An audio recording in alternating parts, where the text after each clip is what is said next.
Não baseie qualquer decisão de investimento no conteúdo deste vídeo. Não estamos registados como analistas ou consultores de investimento em nenhum país ou entidade oficial.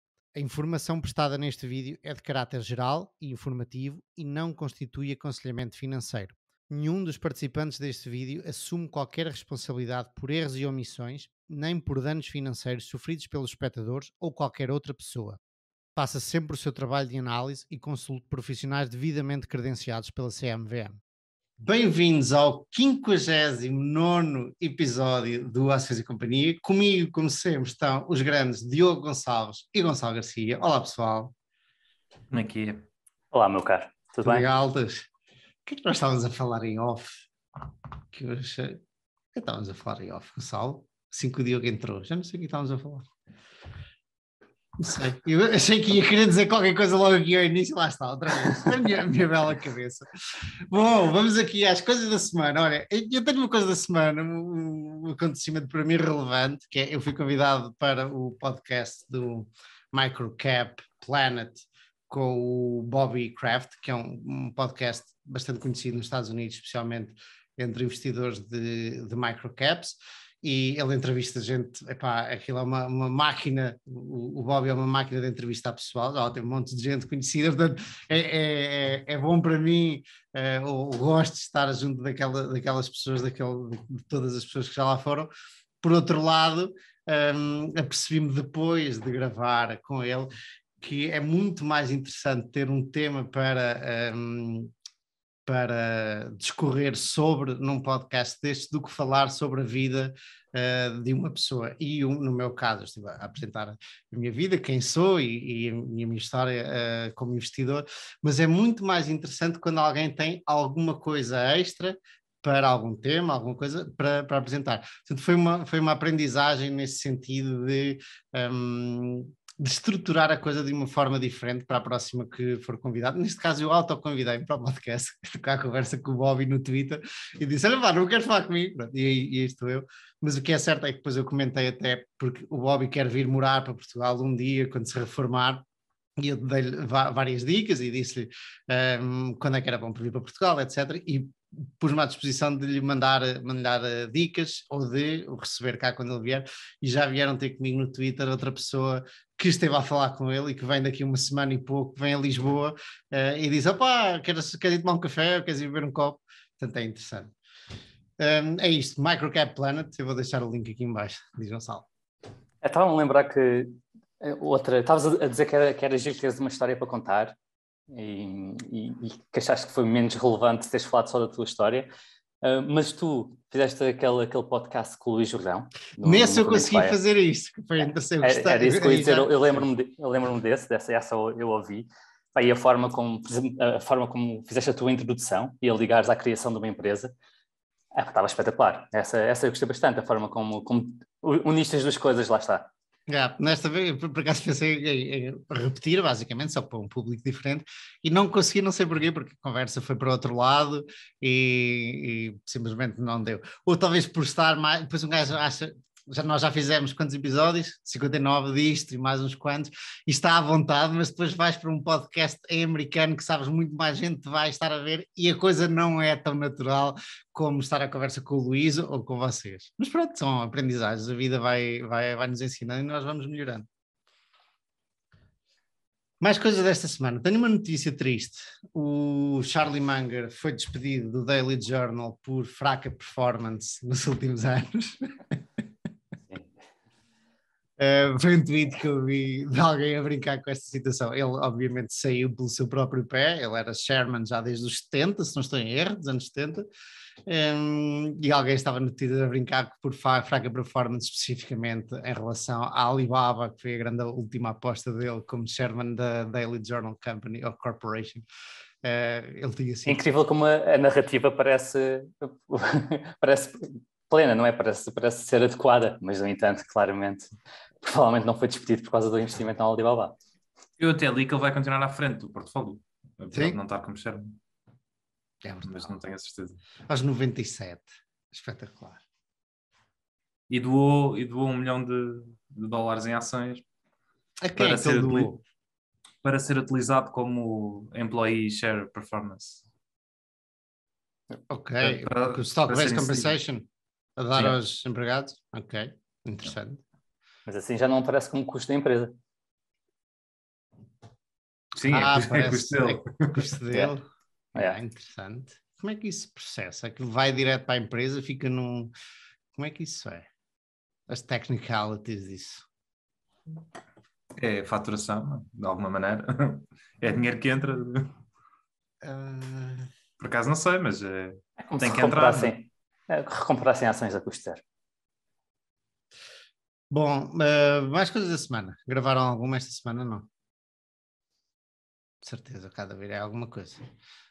Havia agora, não tem nada a ver com ações, mas a Dyson, por acaso podia ser uma empresa que estivesse cotada na bolsa, a Dyson, que é famosa é o Sr. Dyson, que é um inventor de uns ótimos aspiradores, e depois também agora faz uma quantidade de coisas, tipo secadores de mãos para as casas de banho, e ventoinhas sem ventoinha, e por aí fora agora fez uns headphones, assim, gigantes, com uma máscara, parece o Bane do Batman, para purificação de ar. Acho que Como é que são essas ventoinhas sem ventoinha? é um tipo, como é que se diz? Um aro, ok? Consegues passar assim a mão no meio, tipo um donut esticado, e lá dentro há qualquer coisa que faz aquilo por umas ranhurazinhas fininhas, haver um fluxo de ar. Não me perguntes como, mas Ok, por isso é ok. que o senhor é um dos inventores mais famosos da atualidade. E seria uma tipo Lego daquelas boas empresas para estar cotada em bolsa. São ventoinhas sem as hélices, não é? Então, Bladeless fans, exatamente, isso mesmo. Bom, e temas, meus amigos? Diogo, hoje vamos falar de... Vou falar sobre giro e sobre corretores, mas como investimento. Boa, boa. Temos um espectador ou ouvinte que trabalha na Giro, curiosamente, portanto vai ser interessante ver se ele quer comentar. Gonçalo, o que é que tu vais trazer hoje? A continuação da semana passada? é isso mesmo, continuar o tema da semana passada, ir um bocadinho mais a fundo, ou lá no seguimento do porquê que o Rob Vinal achar que faz todo sentido analisar a gestão quando se investe numa empresa. Aliás, ele começa por aí. O primeiro ponto da checklist dele começa pela gestão, por quão boa é a gestão e seus interesses e os incentivos estão alinhados ou não, e é no seguimento disso, da semana passada. Boa. Eu vou falar no seguimento também da semana passada, do início da Bolsa como conhecemos, da Tulip Mania, da mania das tulipas, ou da bolha das tulipas, que foi logo a seguir à criação também em Amsterdão, logo a seguir à criação da primeira Bolsa. Eu acho que podemos começar contigo, Gonçalo, porque a semana passada cortaste o teu tema a meio e a continuação faz todo sentido. Vamos a isso. Bora lá então. Eu li os comentários que me descreveram ao vídeo da semana passada, entre os quais tínhamos um do Nuno Freitas, em que ele escreveu que, a propósito da gestão e da importância da gestão, o Warren Buffett, o Nuno disse que o Warren Buffett também diz para nós procurarmos um negócio que um Palerma consiga gerir, porque, eventualmente, isso acabará por acontecer. E sim, e se realmente eu acho que se encontrarmos um negócio que um Palermo consiga gerir, esse negócio é por si só muito, muito resiliente. Mas o Warren também é conhecido por dizer que a integridade das pessoas e da gestão das empresas que ele investe e da própria Berkshire é fundamental, assim como é a cultura e também facilmente conseguimos perceber que a Berkshire seria hoje uma empresa muito, mas muito diferente se não tivesse o Warren pegado nela há 65 anos atrás. Portanto, usar esta frase do Buffett para dizer que a gestão não é importante é contra a evidência do próprio Buffett, não é? Porque a Berkshire só é a Berkshire por causa do Buffett. Mas voltando ao Rob Vinal e ao tópico da semana passada, outra coisa que podemos pensar é porque é que se a gestão é tão importante, E se os mercados são geralmente eficientes, também não deviam ser suficientes ao ponto de incorporar no preço quando, nas instâncias em que a gestão é realmente excepcional e que há um alinhamento entre a gestão e os acionistas. E ele acha que há, pelo menos, 3 razões pelas quais, normalmente, o mercado tem tendência a subestimar a qualidade da gestão. Primeiro, porque quebra todo o tipo de tabus sociais, comentar negativamente em relação a uma gestão, a não ser que já esteja encaminhada para ir à prisão. Uma coisa é comentarmos a gestão do BES quando todas as polémicas já são conhecidas, onde há processos de crimes, onde o Ricardo Salgado já esteve em prisão domiciliária e afins. Outra coisa, e não se comentava, era comentar que havia a evidência de trafolhice e afins antes de já haver o encaminhamento, toda esta situação e em que a gestão já estava comprovavelmente com o caráter desfalcado. Eu não entendi esse ponto. Que... Desculpa, podes expandir um bocadinho mais nesse ponto. Tu ao início disseste e não entendi bem esse ponto. Há um, não sei se concordas ou não, mas há um tabu social entre falar mal das gestões. Ou pelo menos dizer que não são íntegras. Há um tabu, eu acho que dou toda como é que chama o tipo que escreveu isso? O Rob, toda a razão. E isso começa logo pela indústria. Eu agora vou criticar aqui, mas começa logo pela indústria. Eu lembro-me, e já falámos sobre isso, de ver aqui até um pitch em Lisboa, e muito obrigado para as pessoas que me convidaram para ver o pitch, mas aí...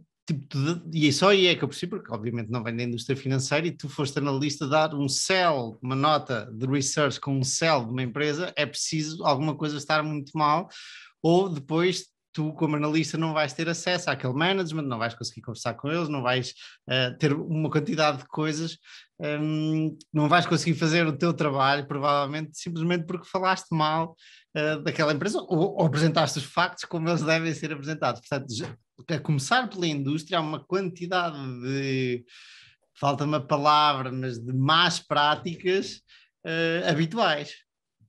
Sim, não sei se será mais práticas, tem mais a ver com não haver incentivos em falar mal da gestão, em primeiro lugar, e para além do mais, há um tabu verdadeiro em falar mal sem ter evidência forte contra isso. Não é? Para além do que, os relatórios de Equity Research, que estás a mencionar, raramente fazem uma análise da gestão. Também é verdade. Portanto, para bem e para mal. Só em casos em que a gestão é verdadeiramente excepcional ou é conhecida por fazer muitas aquisições que correm bem, às vezes aí sim falam, mas nos casos em que são normais ou são medíocres, é muito, muito raro. E esse é um ponto que ele diz. Ele certamente leu muitos mais relatórios de Equity Research de qualquer um de nós. E ele diz que nunca encontrou um relatório de Equity Research em que o analista tenha articulado que a administração da empresa podia ser desonesta. Nunca encontrou. Eu já li bastantes e também nunca encontrei. Pronto, eu próprio analisei bancos em Portugal, entre os quais escrevia relatórios de equity sobre o BES, e nunca escrevi, e não seria aceitável, e não passaria pelo digamos, o publisher, não é? Que é normalmente o head of research lê sempre, não passaria por ele se eu dissesse mal da gestão. Portanto, nem sequer valia a pena. Aí é um bom ponto, aquilo que já falámos várias vezes, dos shorts, não é? Dos ativos, especialmente dos shorts ativistas, que vêm e te dizem, com a boca cheia, estes senhores são fraudulentos, e não precisa de chegar a esse ponto, mas normalmente acontece quando a coisa chega a esse ponto, não é? Só se fala quando a coisa chega a esse ponto. Isto oficialmente. Depois, obviamente, nas redes sociais, acho que já há bastante redes sociais, e incluo aqui fóruns e tudo, já há bastante conversa sobre qualidade de management, não? Acho que sim. Se calhar podia haver mais. Sim. Não sei. Sim, principalmente no Twitter, não é? Vê-se muito no Twitter. Em contas anónimas, é bastante mais fácil, e também sem ter um peso institucional, não estás a falar em nome de um banco, que é um broker, também te permite seres um bocadinho mais folgado com o que dizes. Portanto, o Twitter vai trazer alguma discussão a esse nível, sem dúvida. Mas, mesmo assim, quando a gestão não é muito boa nem muito má, pelo menos em termos óbvios, não há grande análise de gestão, pelo menos não se vê muito comentado. Bem, e voltando aos 3 pontos do Rob Vinal, o segundo ponto era que muitos investidores consideram que não é assim tão importante ser íntegro. Isto parece um bocadinho contraintuitivo à primeira vista, mas se pensarmos um bocadinho, dependendo da visão do mundo e destes investidores e os seus próprios valores, até o oposto pode ser verdade. Não é? Uma gestão que não seja integramente íntegra pode criar valor na cabeça de alguns investidores. Por exemplo, se nós acreditarmos que vivemos num mundo altamente competitivo, em que os mais espertos e os mais materiais é que se safam, e que os tipos mais bonzinhos e honestos são facilmente ultrapassados pelos espertos, podemos dizer, se um número suficientemente grande de investidores que tenham este modelo mental, poderão dar um valor completamente diferente à integridade da gestão. E há um exemplo, quando estava a ler isto, lembrei-me de um exemplo em pleno Covid e de uma aquisição grande entre a Louis Vuitton, que acordou comprar a Tiffany e acordou com um preço pré-Covid, e o Covid vem, e o Arnault aproveitou o Covid para renunciar o preço da aquisição da Tiffany e ameaçou largar o negócio, e depois acabou por conseguir 5% de desconto. E o Arnault é ótimo a alocar capital. A Louis Vuitton tem feito uma performance de rentabilidade espetacular, mas este ponto mostra que há aqui uma chique expertise, e é algo que eu nunca vi a Berkshire fazer, e espero nunca vir a ver, mas eu acho que é algo que o Buffett dificilmente faria, comprometer-se a pagar algo e depois tentar renunciar o preço só porque as circunstâncias mudaram um bocadinho. Aquela parte, não foi a partner rare do teu amigo lá de Do Itália? Exor, yeah. Quem é que comprou Sim. também queria um desconto, não foi? Sim.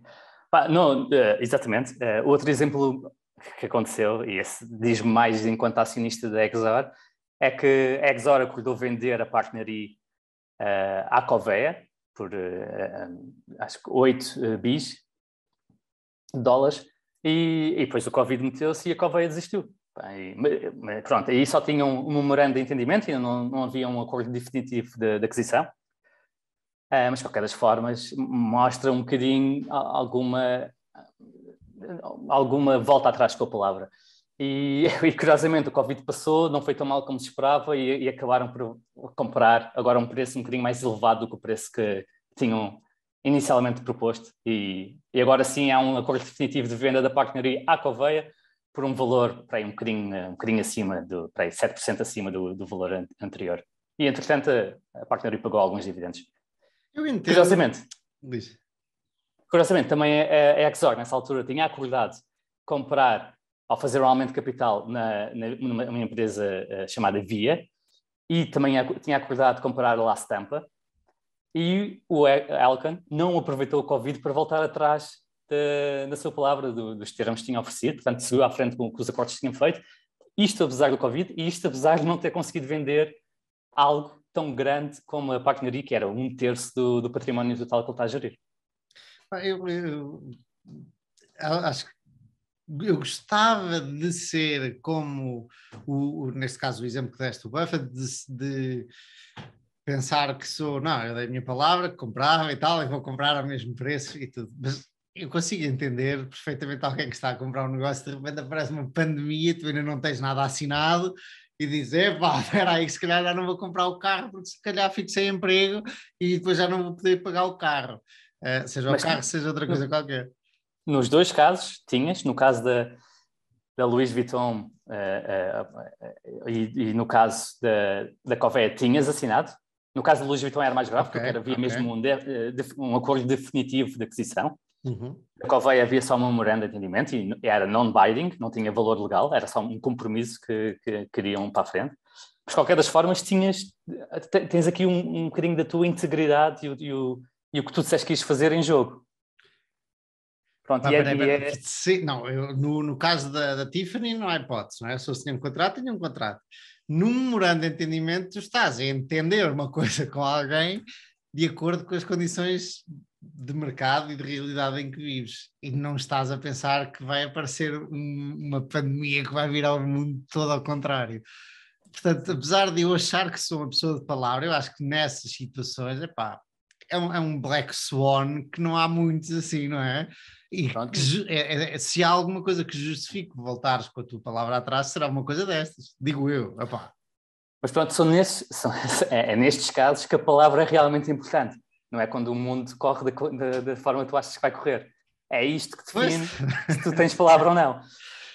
Mas eu nem sei se é a palavra, mas imagina que se calhar neste caso não é bem isso, mas tu ficas tipo, o exemplo do carro que eu te dei, tu ganhas 1.000 euros por mês ou 1.500 euros por mês e a prestação do carro vai-te comer um terço do ordenado ou coisa assim.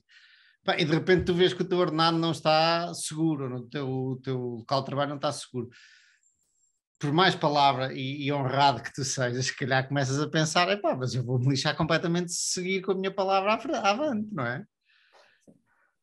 Num cenário em que a viabilidade do negócio seja posta em causa por causa do Covid, se tu fores para a frente no negócio, talvez aí seja defensável, provavelmente se estiveres a escolher entre a tua empresa ser solvente e deixar de ser por causa do negócio, aí é compreensível. Mas não foi isto que se passou em nenhum dos dois casos.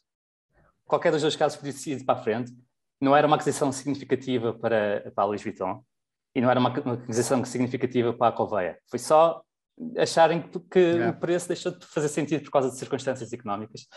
No caso da Covéia, o memorando de entendimento tinha uma razão de ser. A razão pela qual não foi logo um acordo definitivo é porque, de acordo com a legislação francesa, o Workers' Council tem que aprovar. Ou seja, os trabalhadores têm que aprovar o negócio. E, portanto, não podia ser um acordo definitivo, estava só pendente dos trabalhadores dizerem que sim. Pronto, e essa era a razão de ser um memorando e não ser um acordo definitivo. Pronto, é o que é, mas aqui nestas coisas percebe-se um pouco a maneira de agir da gestão, principalmente quando as situações parecem um bocadinho mais difíceis. O terceiro ponto era que, na maioria das vezes, e isto é um ponto que o Diogo falou na semana passada, é que na maioria das vezes é muito difícil distinguir entre quem finge ser honesto e quem realmente é. Mas há um segmento em que é mais fácil. E lá está, isto é o que o Diogo estava a falar na semana passada.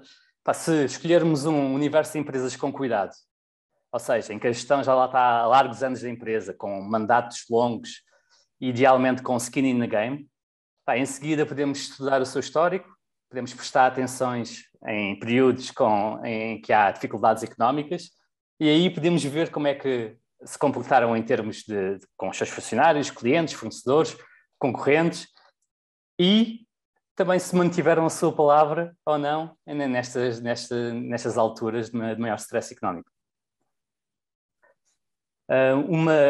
Isso depois só leva a um problema grande que é, tu já não consegues, tu nesse caso só consegues apanhar as empresas já quando têm um grande historial, não é? E não consegue, muitas vezes, dependendo dos casos, obviamente que há empresas que conseguem continuar a fazer isso durante muitos anos, não é? Mas já não consegues apanhar o embalo inicial, não é? Que é onde estão normalmente o maior número de retorno financeiro. Portanto, se uma empresa já fizer isso há 20 e tal anos, já consegues ter um track record, já consegues aferir isso, mas depois se calhar já não vai ter os próximos 20 e tal, se calhar já não vão ser tão bons como é que foram.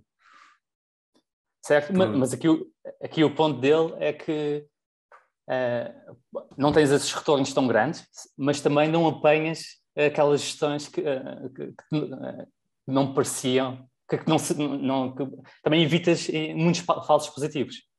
Portanto, não apanhas... provavelmente aí os teus retornos altos iam ser diluídos por aquelas gestão que achavas que eram boas, mas depois, por não terem track record, era só um falso positivo.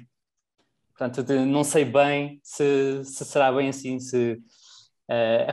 e olhando para a performance do Rob Vinal, parece não ter sido... Ele focar-se em empresas com um longo track record não parece ser detrimental para a sua performance. Ele, desde 2008, teve cerca de 20% ao ano, portanto, não parece ser muito mau. Se bem que nem todas as que ele tem, ele comprou a Carvana e a Carvana não tem assim esse track record tão grande, acho eu. O Facebook, quando ele comprou, não sei quando é que ele comprou, mas também se calhar não tinha. Ele ultimamente está a tentar investir em empresas mais embrionárias. Mais cedo. E o primeiro exemplo que ele dá disso é a história da Trupanion, que é uma empresa claramente numa fase muito mais inicial do que as outras, mas lá está. Isto por dois motivos, não é? Primeiro, para tentar correr, não é, a montanha durante mais tempo, e outra porque é possível, se tu conseguires identificar aí a gestão, não é? E o modelo de negócios, etc., provavelmente tens uma vantagem competitiva maior, porque é muito mais difícil, há muito menos competição, é muito mais difícil de ver aí do que numa empresa que já tem 30 anos de história. Se calhar já não é tão ineficiente no mercado. Mas também, eventualmente, o risco é maior, sim. Eu lembro de Trupanion, Slack, Carvana, pelo menos as que assim mais recentes, não é? Que ele comprou mais cedo. Ou mais cedo ou com menos história. E o Wix? Wix? O Wix acho que já tem 20 anos, mas sim, mas ainda está... Não, tem 16 anos. Sim. Já não é tão recente, mas sim, mas continua a ser... Está numa fase mais inicial. Ele, quando fala da sua tese de investimento da Salesforce, que acabou por adquirir Slack, ele menciona que segue a empresa há muito tempo e que há muito tempo a admira, mas nunca tinha considerado investir antes, porque na altura não tinha ultrapassado o bloqueio mental, que é investir em empresas que tenham prejuízo contabilístico. Provavelmente ter ultrapassado este bloqueio mental, que eu admito que também sofro, permitiu, lá está, investir em Wix, Slack, Trupanion, e Salesforce é mais ou menos break-even no ponto de vista de contabilístico puro, mas sim, ter ultrapassado este bloqueio mental também permite investir em empresas com mais recentes, ou seja, que não têm aquele track record de longa data e que já não sejam claramente altamente rentáveis.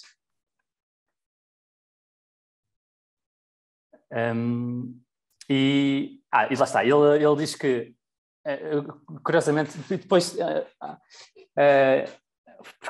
fui ver várias entrevistas dele em que ele explica exatamente o que procura numa gestão e achei muito curioso ele dizer o que procura. E o que ele procura são gestores que transformam a empresa no trabalho da sua vida. E às vezes até podem ser pessoas que chegaram mais tarde, mas que realmente absorveram a cultura da empresa. E uma das coisas que ele diz, quando tem a oportunidade de falar com gestão, ele diz que o que procura é tentar perceber o que os motiva e como é que eles pensam sobre o negócio, quais são os planos de longo prazo, a sua própria história dessas pessoas e a história das empresas. E muitas vezes a conversa flui para falar de coisas que não são relacionadas com o negócio. Ele diz que muitas vezes estas reuniões são em conjunto com outros investidores e que outros investidores preocupam-se com coisas que ele acha que... O quarter seguinte. Sim, quarter seguinte, ou mesmo coisas que façam sentido. Por exemplo, como ele diz que muitos investidores perguntam: então, o que é que me mantém acordado à noite? Portanto, e que este tipo de perguntas ele diz que não sente que tem um grande valor, porque é claramente uma pergunta que o CEO já tem uma resposta preparada e que por essa pergunta não consegues ver realmente a essência da pessoa. E ele diz o que é que recomenda perguntar ou quais são os temas que gosta de conversar, não? Curiosamente alguém perguntou exatamente isso na última Assembleia Geral do fundo dele. e ele diz que não tem um script, não tem um guião, e depende muito de caso para caso, e que gestores diferentes implicam perguntas diferentes. E ele deu um exemplo curioso de como o que tu buscas numa empresa como a Credit Acceptance é completamente diferente do que buscas de uma empresa como a Salesforce, em termos de postura da gestão. O Mark Benioff, o CEO, co-CEO e founder da Salesforce, é claramente um tipo expansivo, maior que a vida, está sempre tudo bem para ele, está sempre tudo impecável. Não sei se já ouviram alguma conference call da Salesforce, mas aquilo é incrível, tudo é perfeito para ele, é mesmo é uma coisa de outro mundo, e depois ele tudo é awesome. Ele próprio faz muitas perguntas ao resto da gestão. Imagina, eu nunca tinha visto uma coisa assim. Um analista faz uma pergunta e ele dá a sua opinião, e depois pergunta, ele próprio faz uma follow-up ao CEO, ao CFO, é muito giro de ouvir. E há toda uma postura muito positiva. E isto é completamente diferente da Credit Acceptance, em que eles são muito introvertidos, muito down to earth, muito to the point. Portanto, o analista também é uma conference call muito gira de se ver, porque a apresentação são para aí 5 minutos, depois vai logo para perguntas e respostas, e eles respondem de forma seca. Nem tinha apresentação até há 2 anos, só quando trocaram de CEO. Era só perguntas. Espetacular. A primeira vez que eu vi aquilo até me fez um bocado de confusão, que às vezes eles faziam perguntas e as respostas até parece quase ofensiva às vezes. Os gajos às vezes respondiam, nós já escrevemos isso no relatório. E era a resposta. Eu não ouvi nenhuma dessas, mas cada vez gosto mais das empresas que têm as apresentações de resultados curtas, porque basicamente eles estão a ler coisas que nós podemos ler e não estamos ali a perder tempo novamente, e passam logo e fazem uma coisa muito curta e passam logo para perguntas e respostas, porque realmente essa é a parte que interessa. Portanto, aí estou com esses senhores.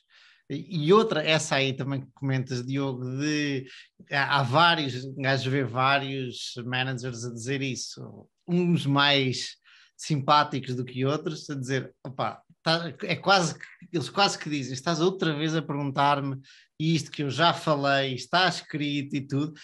E eu entendo, e eu acho que era daqueles que ia responder muito, muito brutamente, porque está escrito, para que estás outra vez a perder tempo? Tipo, tens aqui um momento excelente para perguntar coisas que não sabes e que não estão descritas, e para sacares nabos da púcara, e as pessoas os analistas não o fazem. Portanto, eu acho que ia ser um desses assim mais brutinho a responder. O único problema, a meu ver, problema para nós, a meu ver, na Credit Acceptance, é que é muito difícil tu conheceres a gestão, não é? Porque eles estão completamente low profile, não aparecem em vídeo nenhum, não aparecem lá. Há um documentário do fundador da Credit Acceptance sobre a história de vida dele, mas já nem ele está à frente da empresa, apesar de ainda ser o maior acionista. Mas tirando isso, tu não vais apanhar nada sobre a gestão. Eles não dizem nada, nas conference calls aquilo são 3 minutos e pronto. Há uma coisa boa, não neste tipo novo, pelos vistos é novo, como disse o Gonçalo, mas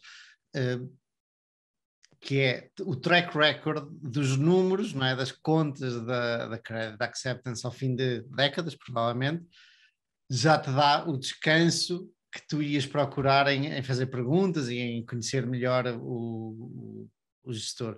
O problema maior para mim, e eu tenho uma empresa onde isso acontece, é quando a empresa é recente, ou quando eles estão naquele cargo há muito pouco tempo e são assim, tu não consegues saber nada e ficas na dúvida, especialmente quando o negócio é novo ou recente, aí é que tu não consegues ter track record de números para ir ver. No caso da Credit Acceptance, suponho eu que o track record, pelo menos do tipo anterior do fundador, fale por si próprio. Sim, a empresa já é de 87. Mas essa premissa que a gestão não é acessível no caso da Credit Acceptance é capaz de não ser bem verdade. Eles não são autopromocionais e não encontras muito material público. Mas segundo o Rob, eles atendem o telefone e explicam-te o negócio e se tu fores proativo e buscares informação, eles não te cortam. De tal forma que o Rob, apesar de ter um fundo pequeno, principalmente quando comprou o Credit Acceptance, ele começou o fundo com 10 milhões e ao final do ano passado tinha 250 milhões, portanto é um fundo pequeno, bastante pequeno no ponto de vista global das coisas.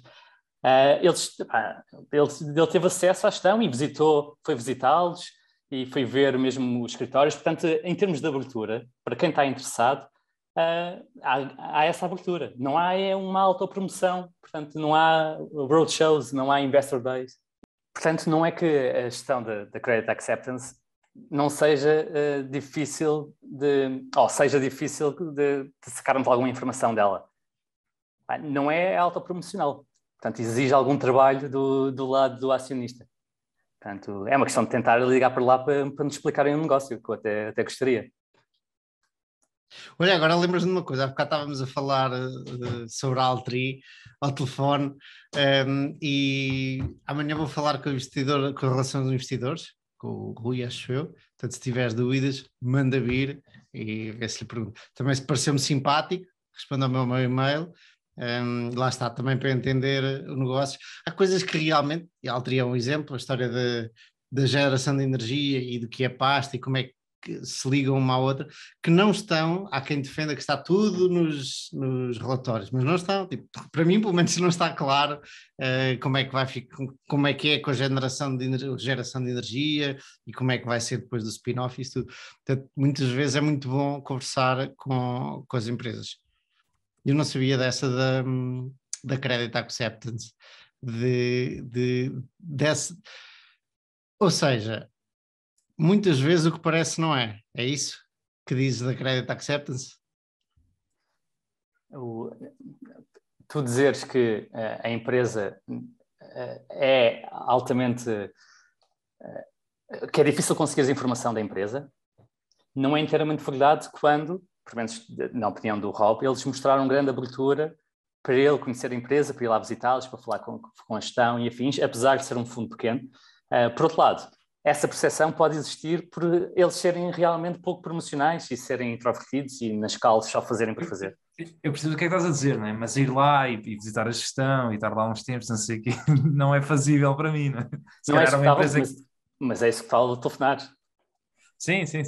E ainda assim, Diogo, eu vejo, há várias empresas que tenho ou que já estudei e que me lhes mando e-mails e às vezes que já lhes liguei para eles me responderem aos e-mails e a mim não me respondem e é e-mails que mando e vejo outros investidores a dizer que acabaram de falar com a gestão, acabaram de falar com a empresa, acabaram de visitar a empresa. Portanto, há claramente maneiras de o fazer ou como é que se diz? Favoritismos no meio disto tudo. O coisa, como é que chama o tipo o Phil Fisher dizia que a melhor maneira de conhecer uma empresa nova era através do banqueiro da empresa, do banco da empresa, porque não é, já vens referenciado isso tudo. Fazer uma cold call, um cold email é muito mais difícil e depende obviamente da empresa, não é? É muito mais difícil que te prestem atenção. Sim, e seres uma pessoa sem um fundo ainda fica mais difícil, é só um investidor individual. Eu senti muito esse entrave, e tu também, Manuel, com a Michele Costas. Os dois enviámos vários e-mails. Eu insisti bastante, eu insisti mesmo muito, e foi só quando disse que queria colocar as questões na Assembleia Geral, é que lá me marcaram depois à parte uma reunião com o CFO e com o CEO. E chegaste a ligar-lhes antes disso? Cheguei a ligar antes disso, liguei várias vezes, sim. Mas, e eles, o que é que diziam? O departamento de Investor Relations quase que não existe, portanto ela atende o telefone, mas diz que não sabe nada, aponta as tuas dúvidas e depois diz que responde. Depois respondeu algumas coisas secas, que não me serviram para grande coisa, mas depois de várias insistências lá consegui falar com o CEO e com o CFO, e gostei muito da conversa com eles. Foram bastante expansivos e abertos e foi uma conversa bastante fluida, mas realmente passar aquela parte inicial foi bastante difícil para alguém como eu e como tu, que somos investidores a título individual. E eu lembro-me que enquanto analista de Equity Research de um banco era bastante mais fácil. obviamente, mas pronto, isto tem uma razão de ser, não é? Porque o broker potencia a imagem da empresa e serve como holofote, portanto a empresa também tem algum interesse em falar com o broker, enquanto com um analista individual... Eu muitas vezes puxo pelos galões do All in Stocks, não é? Eu digo a um site de Equity Research e tal, e que estou a escrever um artigo ou uma peça sobre a empresa e quero acreditar que do outro lado quem está a ler aquilo, imagina, este gajo tem um peso relevante aí no mercado, mas provavelmente não. Os gajos não te respondem assim, compras 10% da empresa e depois vais lá e já não te podem dizer nada. Depois pronto, qualquer coisa vendes outra vez. Compras 1 ou 2 ações e participas na Assembleia Geral, tem de ouvir. Pelo menos ouvir tem. E de acordo com a lei, desde que a informação não seja... não os coloque numa forma, de alguma forma... não os comprometa de alguma forma as suas operações em relação aos concorrentes e afins, eles têm que divulgar. Portanto, todas as questões menos sensíveis, em princípio, eles são obrigados a divulgar, até sob pena de imputação da própria Assembleia Geral. Daí a fazeres isso também vai um grande passo. Para concluir o meu tema, que desta vez, ao contrário da semana passada, estou-me a alongar bastante,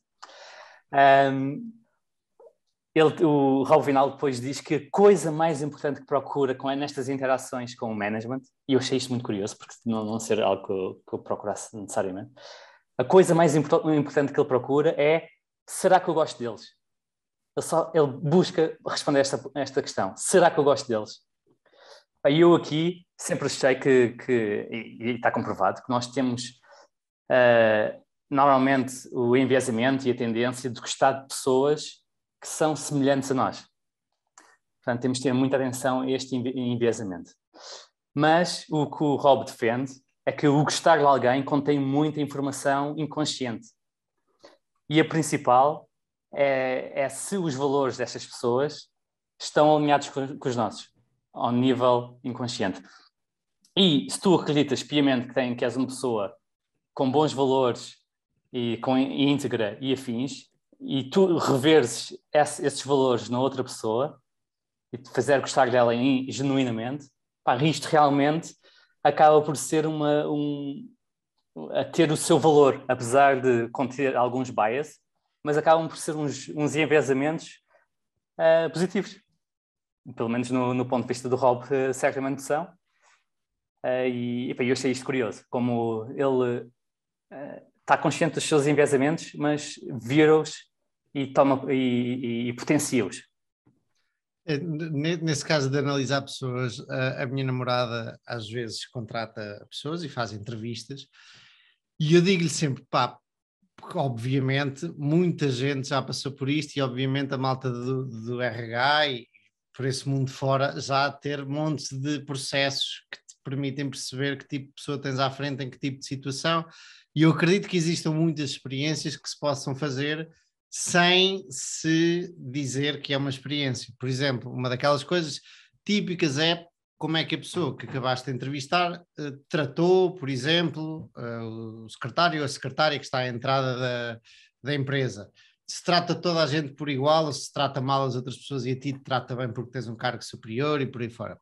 Portanto, eu acredito que existam coisas que se podem fazer. Por exemplo, quando a pessoa, o candidato ao lugar está a entrar na empresa, pode-se criar uma situação artificial, criada de propósito ali, antes até de te conhecer, para perceber, numa situação awkward ou numa situação em que alguém o acusa de fazer qualquer coisa, não sei o quê, estacionar mal o carro quando não é verdade, como é que a pessoa reage, ok? Como é que a pessoa reage quando está em situações de tensão ou de acusação, ou assim, coisas premeditadas, feitas para tu perceber que não vais saber ver, não vais conseguir saber isso numa entrevista, vai ser muito difícil, ou na entrevista consegues se fizeres isso, mas pronto, pensar nisso com antecipação. E eu acho que às empresas e ao management, apesar de, obviamente, como disseste, tu quereres tirar informação diferente da Credit Acceptance do que da Salesforce, também podem haver essas táticas que podes aplicar ao management quando os conheces. Para perceberes, obviamente, quem vai ser mais lixado, que vão dar, o que é que esse tipo está a fazer e tal, e não estás no teu habitat, mas estão eles no habitat deles, não é? É muito mais fácil quando estás na tua empresa e podes teatralizar uma coisa, não é? Engendrar ali uma coisa para perceber quem é que está do outro lado, mas acredito que existam técnicas da psicologia e dos recursos humanos que se possam utilizar. Eu talvez não, certamente a pensar nisso, o Rob estava a dizer que o estilo de entrevista ou o estilo de contacto com o management que ele mais gosta é fora dos escritórios da gestão e muitas vezes convida-os para ir à casa dele, para visitar na Suíça, convida para o da Trupanion. Agora temos um vídeo do CEO também a ser alvo de questões da própria Assembleia Geral do Rob, portanto convidou mesmo completamente fora. Na verdade não há vídeo, o vídeo está estragado, mas tens o áudio. Tens só o áudio, o vídeo está cheio de algumas fotos, e claramente ele percebe essa faceta que para realmente perceberes se gostas ou não gostas de alguém, tens de tirar fora do seu habitat natural para perceberes como é que eles agem em circunstâncias que não estão ensaiadas. Não é? Mesmo levando para um restaurante, para almoçar, a forma como algumas pessoas tratam os empregados de mesa releva muito do que tu és, não é? A forma como tu tratas alguém que não esperas que seja faça algo vantajoso para ti, ou que te dê alguma coisa em troca, ou que acho que nunca vai ajudar de alguma forma, já te diz muito sobre ti, principalmente se tratares mal. Eu achei estes pontos muito curiosos, que principalmente eu, que até bastante recentemente tenho tido uma abordagem muito mais quantitativa do que qualitativa, e esta perspectiva a mim tem-me ajudado bastante a complementar a análise que faço das empresas. Bom, vamos passar ao próximo. Diogo, isso ia te perguntar. Não, podemos passar e só dizer que é interessante, já é para aí o terceiro ou quarto CEO que vai à annual meeting dos investidores da Rob, né? E eles não têm nada aqui lá, não é? Então, são claramente a fazer um favor ao Rob. Mas... também vão à Suíça, se calhar, apanhar uma nevezinha, descer umas pistas e tal. É possível. Que, se calhar... que abrir a conta do banco. Os outros que foram, foi o CEO da Grenke. O da Grenke também é de lá ao lado, né? Sim, é alemão. Depois foi do AdLife, também é uma empresa europeia, finlandesa, salvo erro. Nem sabia que tinha ido lá, AdLife. Eu sei que foi de um investimento que eu nem sei se ele ainda mantém, da África do Sul. E foi também da África do Sul, já não mantém. É provavelmente para investir em Prozos. Mas sim. E se calhar também vão porque estão interessados em investir alguma coisa no fundo dele. Existe essa possibilidade. Não? Eu não sei, até porque o fundo dele é mesmo muito pequenino. Isto não sei se compensa. A maior parte destes CEOs têm mais dinheiro do que o fundo inteiro, se calhar. Portanto, não sei se compensa muito. E ele curiosamente não aceita o que são chamados ticket grandes. Portanto, ele não aceita investimentos acima de 50 milhões. Porque não é, ele está principalmente preocupado em criar um track record e ter um fundo muito grande, não funciona contra isso. Prejudica, não é? Quanto mais pequeno for, melhor. Se bem que ele investe em coisas também gigantes, não é? Ele tem investimentos desde Facebook e Prozos, não é? Até, se calhar, não sei, assim, as coisas mais pequeninas, mas a Grenke é capaz de valer um bi só, coisas pequeninas. Pois é, isso, lá está. Tipo, empresas como a Grenke, se o fundo dele crescer muito, deixam de fazer sentido, deixam de poder entrar, no fundo. Sim, a Credit Acceptance também não é muito, muito grande, e ele tem mais do que 1% da Credit Acceptance, apesar de ter um fundo pequeno. Outra empresa pequenina que ele comprou foi a TFF, que é uma produtora de barris, e essa também não conseguia comprar com um fundo grande, mas coisas como o Facebook, claro. Sem dúvida que dava para escalar um bocadinho, mas perdia a flexibilidade depois de ir para as coisas mais pequenas. Por exemplo, a Aspire Global transacionava 100 mil euros por dia. O gajo não conseguia comprar aquilo. Mesmo com um fundo pequenino ia ser difícil. Diz que, normalmente, qual é a regra rápida? O fundo, a empresa tem que ser maior, market cap maior do que os ativos sob gestão do fundo. Acho que é mais ou menos a regra rápida. Posso estar errado, mas acho que é isto. Para tu poderes comprar com liquidez e... Isso depois também depende da tua concentração, não é? Claro, Ele também é uma pessoa muito concentrada. E depende do free float. Isto é uma regra daquelas rule of thumb que só é discutível, mas é só achei que era bom comentá-la, mas já estou a ver que não.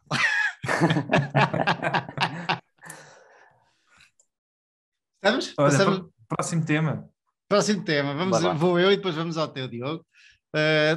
Na linha da semana passada e provavelmente das próximas semanas, um bocadinho de história de bolsa, é daqueles temas que não há grande coisa a discutir, é só um descritivo do que aconteceu, mas para mim interessa nonetheless, que é a história da Tulip Mania, que é a mania das tulipas ou a bolha das tulipas ali nos inícios dos 1600 na Holanda, logo a seguir à criação da Bolsa da Holanda.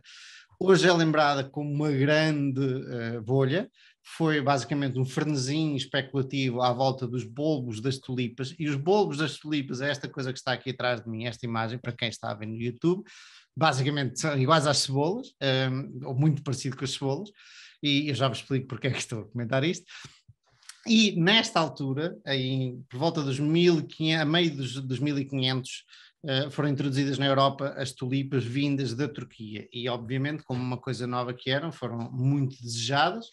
A Holanda especificamente tinha uma economia muito vibrante, feita à base de mercadores, não tanto pela nobreza, por exemplo, como era Portugal, que estavam muito interessados nas tulipas, e o preço, entretanto, começam-se a descobrir as tulipas, o preço começa a subir, e mais especificamente nas tulipas que tinham um defeito genético que as transforma em terem cada pétala ter várias cores, ter duas cores, e chama-se isto o vírus da Tulip Breaking Virus, que é o vírus que faz com que cada pétala tenha várias cores. E a tulipa mais famosa na altura e mais cara era a Semper Augustus, que curiosamente é o nome do fundo do Chris Bloomstrand, o tipo que anda constantemente no Twitter a criticar os Teslas e as Cathy Woods e por aí fora, e é uma tulipa que a folha é vermelha e branca. E porque as tulipas só florescem na primavera e no verão, as pessoas queriam garantir que tinham tulipas quando elas florescessem, e aí começam os contratos forward, que é diferente dos contratos de futuros, mas começam os contratos forward, que é: eu quero comprar aquela tulipa quando ela nascer, em maio, e ainda estamos em dezembro, portanto eu faço um contrato que garante que eu vou comprar a tulipa lá à frente. Pronto. E isto leva a que nasça ou que cresça este frenesim, esta procura ainda maior, porque se percebe ainda antes das tulipas estarem colhidas que há interesse e os preços começam a subir e começa-se a ver, e os cultivadoras, falta uma palavra, se me lembrarem da palavra, por favor, corrijam, as pessoas que cultivam, os agricultores, os floristas, não têm a capacidade para aumentar a produção a meio do inverno, portanto os preços sobem ainda mais, e obviamente o que é que acontece quando os preços sobem e a procura sobe e a oferta não sobe, os preços sobem ainda mais e por aí fora, e a certa altura ali o auge foi entre 1933 e 37, e depois há vários relatos há quem diga que uma tulipa valia 10 vezes o rendimento anual de um artesão, há quem diga que uma tulipa valia uma cervejaria famosa que estava a começar a crescer em França, foi vendida por uma tulipa. Portanto, há assim uma quantidade de histórias mirabolantes da loucura que custavam algumas tulipas, mais especificamente aquelas tulipas que tinham o chamado vírus, ou seja, que eram mais raras e que por causa de um defeito genético. A partir daí, pá, a certa altura ali em 1933, 37, reza a lenda que a malta com menos dinheiro, assalariados com menos dinheiro, e porque isto ao início as tulipas eram para os mercadores e a malta com dinheiro, mas depois começa-se a ver que se faz muito dinheiro nas tulipas e a raia miúda quer também entrar nas tulipas e começa também a comprar e a vender os contratos de forward contracts e por aí fora, pá, e a coisa começa a aquecer mesmo. E nunca, durante este tempo todo, muitas vezes nem sequer se viam as tulipas, só se viam os contratos, até que em 1637 se dá o crash. Indicam-se várias razões e eu vou chegar a elas no final, e reza a história que é a ruína financeira de muita gente, que isto foi uma loucura, e tanto que hoje estamos a falar do crash da mania das tulipas, e é muito conhecida no mundo financeiro. Há uma história interessante que é de um marinheiro que acaba de chegar a Amsterdão e que pega num destes bolos aqui atrás e o come, e os donos dos bolos correm atrás dele porque isto vale uma pipa de massa, mas depois já houve quem viesse dizer que isto é tipo uma cebola, pá, e sabe mal, e até eu li, não sei se a veracidade disso, até é venenoso alguns, ou são maus para a saúde. Portanto, esta história talvez do marinheiro talvez esteja mal contada. E, curiosamente, ontem eu estava em casa de um amigo e ele estava a ver, eu estava a ouvir uma conferência, mas ele estava a ver um documentário novo na Netflix sobre um tipo que mete dinheiro, que se endivida, um programador, curiosamente, que se endivida e mete dinheiro na Bitcoin alavancado, perde o dinheiro todo, mas depois... Sobre o Diogo? Não, sobre o Diogo não. E este tipo de documentário da Netflix, pelos vistos, está aí a explodir, está toda a gente a falar disso. O tipo, no fim de perder este dinheiro todo, ainda tem 400 mil dólares guardados, e não sei porquê, já não me lembro porque eu não vi o documentário todo. Então não perde o dinheiro todo. Não, perde o dinheiro todo que investiu e depois ainda fica a dever dinheiro, tem que vender a casa para pagar o dinheiro que ficou a dever e tudo, mas no fim ficou com 400 mil dólares. E não sei por que razão queria transferi-lo para o Canadá. E só que as comissões de transferência de 400 mil dólares de bancos são muito caras. O que é que o gajo pensa? Bom, vou usar cripto para isto, e mete o dinheiro todo numa exchange, não me pergunta exatamente o que é, mas que é o que dá o nome ao documentário. Eu não me estou a lembrar, mas já procuro. Quando o Diogo, quando for o Gonçalo que está aqui, pode procurar, já estou a ver a virar-se ali para o computador, numa exchange, e depois é o documentário todo à volta disso, como é que o tipo perde os 400 mil dólares, que era o único dinheiro que lhe restava, porque o fundador da exchange, morreu na Índia.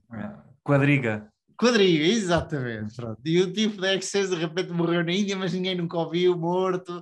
Portanto, é assim uma grande história. E achei interessante porque o paralelismo com isto é mais um, apesar de ter 400 mil dólares e ser já o dinheiro que lhe restava depois de perder algum dinheiro, é mais da arraia miúdo, do assalariado, das pessoas que a certa altura verem outros ganhar dinheiro, e aquilo está a dar dinheiro e eu vou entrar e vou ganhar dinheiro porque aquele ganhou dinheiro, e ouvem-se as histórias de quem ganha dinheiro e não se ouvem as histórias de quem perde dinheiro, que faz as bolhas e depois faz os pops nas bolhas, e muita gente se lixa, especialmente quando estão alavancados.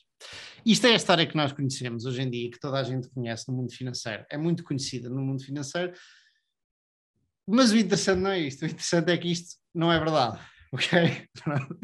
Eu estava a ler isto e isto não é verdade, então afinal não houve uma bolha das tulipas, uma tulip mania. Pelos vistos não, toda a gente que conhece esta história baseia-se num livro que se chama Extraordinary Popular Delusions and the Madness of Crowds, que eu acho que já mais pessoas falaram sobre isto e fizeram artigos, não sei se o Charlie Munger não expande sobre isto, que foi um livro escrito em 1841 pelo senhor chamado Mackay, e portanto foi este livro que trouxe a muita gente a história das tulipas e da mania que eu acabei de contar. Só que o problema é que este livro inspirou-se nos panfletos satíricos que foram escritos logo a seguir à bolha das tulipas, que também não tem assim um fundo de verdade. O Gonçalo, se lá estivesse, ia perguntar ao senhor que escreveu estes panfletos: olá, onde é que estão as fontes dos teus panfletos para alegares isto? E pelos vistos houve, agora já recentemente, gente que foi procurar provas de todo este frenesim e que provas de que afetou muita gente, ok? Porque claramente houve um frenesim especulativo em volta das tulipas, mas, de acordo com os estudiosos, foi relativamente limitado a meia dúzia de pessoas que perderam dinheiro, ok? Meia dúzia de pessoas, que é curioso, porque hoje fala-se que foi uma coisa gigante e perdeu-se muito dinheiro e tal, mas pelos vistos não foi assim e é contra-informação ou misinformation, não pelo Facebook e pelo TikTok e pelo Twitter, mas por este livro. Portanto, e houve outro senhor que estudou, por exemplo, os jacintos, e pelos vistos isto é frequente acontecer, os jacintos, não as pessoas com nome Jacinto, mas as flores Jacinto, também aconteceu alguma coisa parecida nos 1800, portanto, quando aparece uma flor nova, desconhecida, e isto normalmente acontece entre as pessoas do meio que compram e vendem flores, fazem o preço crescer e nem tanto o preço subir, nem tanto as pessoas que estão fora disto. Portanto, parece que a Tulip Mania foi relativamente contida a um setor muito estrito da economia, já aqui falámos disso, como a maior parte das bolhas. A dot-com foi muito constrita a um setor da Bolsa, a Tech Bubble que acabou de rebentar, acho que já posso dizer isso, podemos dizer isto ou não? A Tech Bubble que acabou de rebentar agora em 2020, 2021, também, Small Tech Bubble. Small Tech Bubble. Quer dizer, eu não senti, se isto foi uma bolha... Sim, tu tens várias empresas, ia dizer several, vê lá tu, perderam 70%, 80%, não é? Portanto, é um pop de uma bolha. Sim. Sim, a história, as bolhas, ao contrário da crise financeira de 1929, a maior parte das bolhas são muito restritas a um setor e não se fazem sentir assim tão grandemente nos índices. Nós é que fomos mal habituados e levámos logo com uma grande bolha com a crise financeira que arrastou tudo e mais um par de botas. Mas a maior parte das bolhas acho que nem era... Em 2008 acho que não foi uma bolha, não é? Em 2008 era a bolha do imobiliário. Depois arrastou a Bolsa. Exato. Não estava na Bolsa, mas acabou por arrastar a Bolsa. Mas, pronto, a grande maioria das bolhas são relativamente limitadas na sua influência. Scope. Boa. Pronto, para terminar, porque rebentou a bolha, eu acho interessante isto.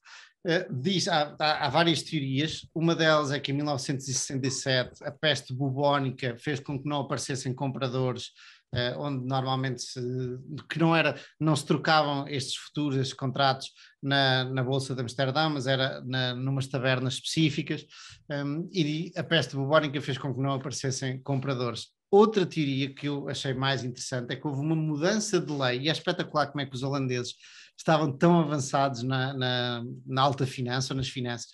Houve uma mudança de lei que eu ainda, confesso, ainda não compreendo completamente e guardei para ir ler mais tarde, que é a alteração da lei foi, em vez de os contratos forward obrigam a pessoa a comprar realmente e a tomar posse dos bolos no futuro, e comprar e pagar, e houve uma troca disso por opções. Os contratos de repente transformaram em opções, e as opções podem simplesmente expirar, e o que se perde é o dinheiro do contrato, que se pagou pela opção. E esta mudança fez com que a bolha viesse por aí abaixo. Não me perguntem detalhes, é uma coisa interessante que eu gostei, que eu guardei mesmo no fim da minha pesquisa e quero estudar, mas uma pequenina alteração na lei de contratos de futuro em que a pessoa é obrigada a tomar posse dos bolos para opções fez com que a coisa viesse toda por aí abaixo. E é isto, os veggies desta semana, como diria o Jake no Value After Hours. Aqui temos mais uma historinha de bolsa. Se não tiver nada a dizer, podemos seguir aqui para o grande Diogo. Para ser um veggie real, tens de fazer o paralelismo com alguma circunstância atual. Eu gostei muito do último. Eu já fiz o paralelismo com a série da Netflix. Pimba, cara. Qual foi o último, Diogo?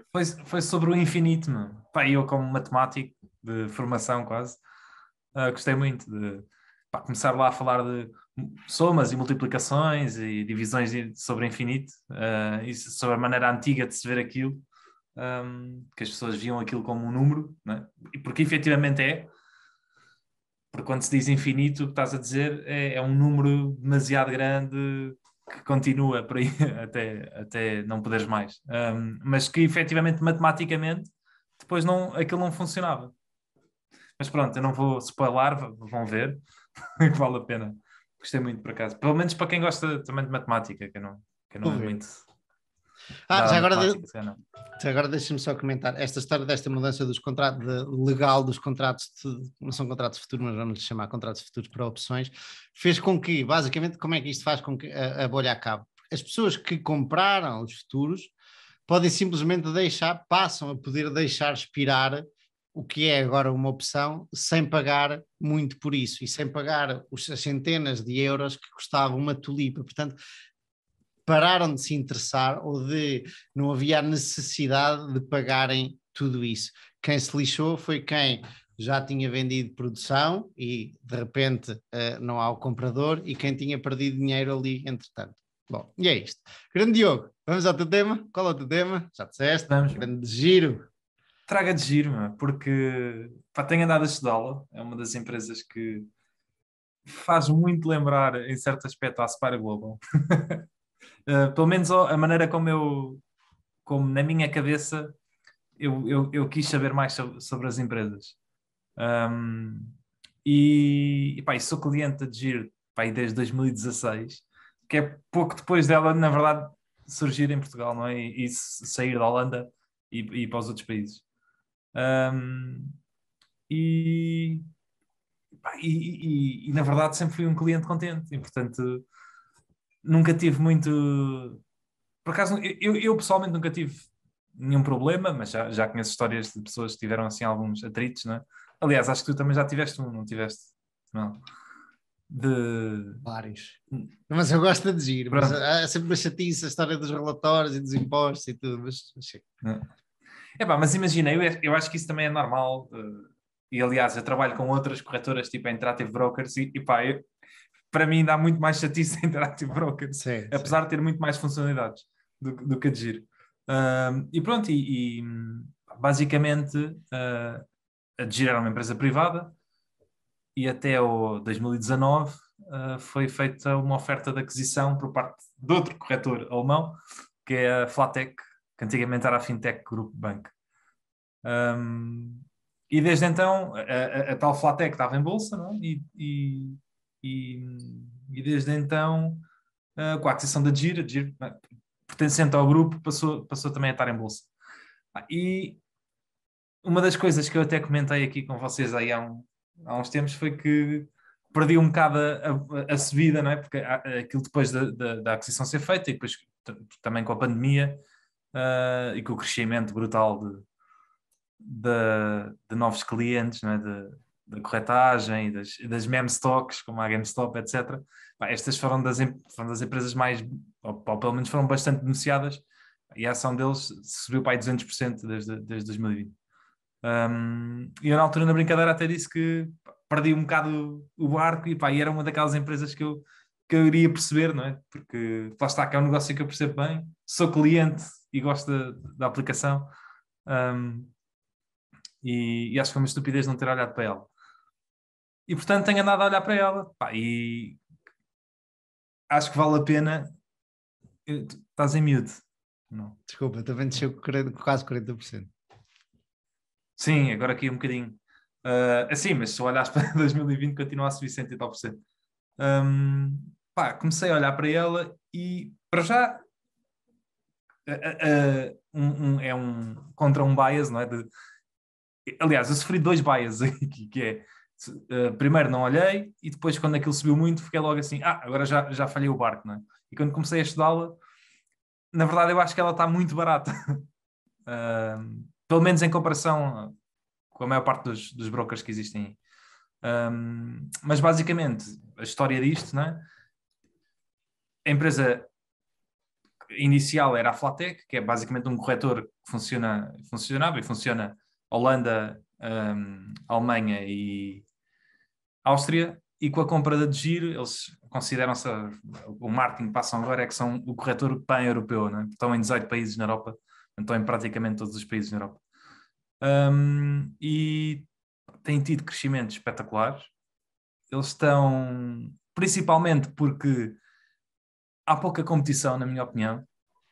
Existem muitos corretores, mas em termos de custos, eles claramente têm uma vantagem competitiva porque conseguem fazer custos baixíssimos e com margens altíssimas à mesma. Não é?